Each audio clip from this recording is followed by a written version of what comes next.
I'm friends with a lot of artists, makers, and creators. And one thing I see over and over again are creators who've hung all their hopes, dreams, and ambitions on one single project. Oftentimes, when their efforts don't result in the success that they'd like, they think their work wasn't good enough. They get discouraged, maybe they even give up. The problem is it's highly likely that they've learned the wrong lesson from their experience, and they may be giving up too early. Here's the thing. There's a better way to approach this. A way that can increase your chances for success a lot. Does that sound appealing?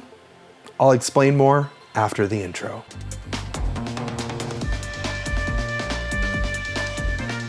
Hi, I'm Jeff Lanctot with Creative Mindset.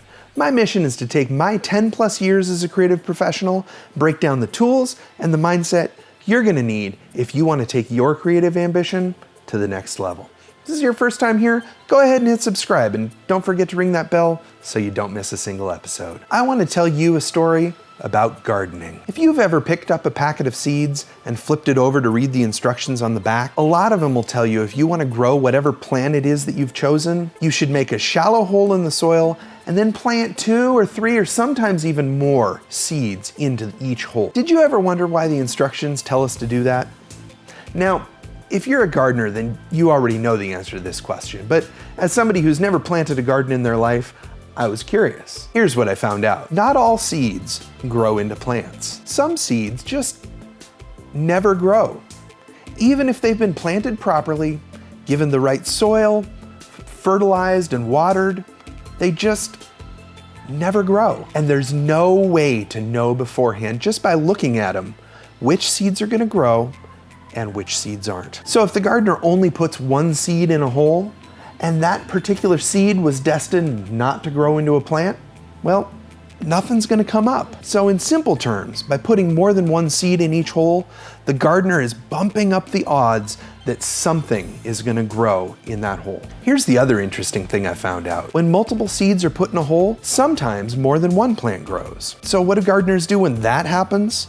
Well, they either take one plant and carefully replant it into its own hole, giving each plant the chance to thrive on its own, or if one plant is obviously healthier than the others, well, they just pick the healthy one and they clip all the rest to give the healthy plant the best odds for success. So all right, gardening, plants, whatever.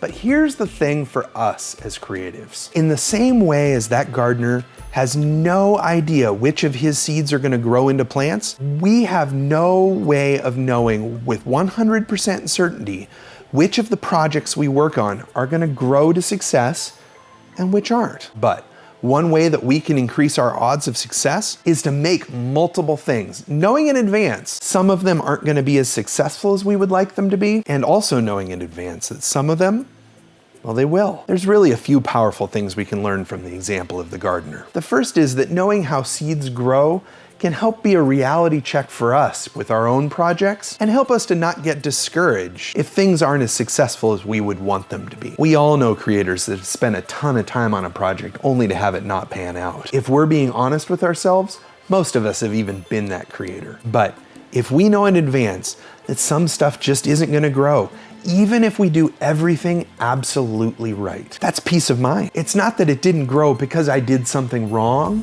or that I could have done something better. It didn't grow because sometimes some stuff just doesn't grow no matter how much we might want it to. The gardening analogy can also help us to not hang too many hopes on one particular project or product. All things being equal, it's way better to figure out how to start 10 small projects rather than one ginormous project. Once you're able to see which things are producing the most value for you, you'll have a much better idea of where you can double down on your small bets with slightly larger calculated bets, knowing where you've already seen some success. The final thing to know is that by planting a bunch of seeds, it's way more likely that you're gonna have a bunch of things be successful. And what a powerful position that can be. There's no better feeling than to know that you have several things working and you can confidently put your time into the projects that are the healthiest with the best odds of success. I talk more about setting good expectations here.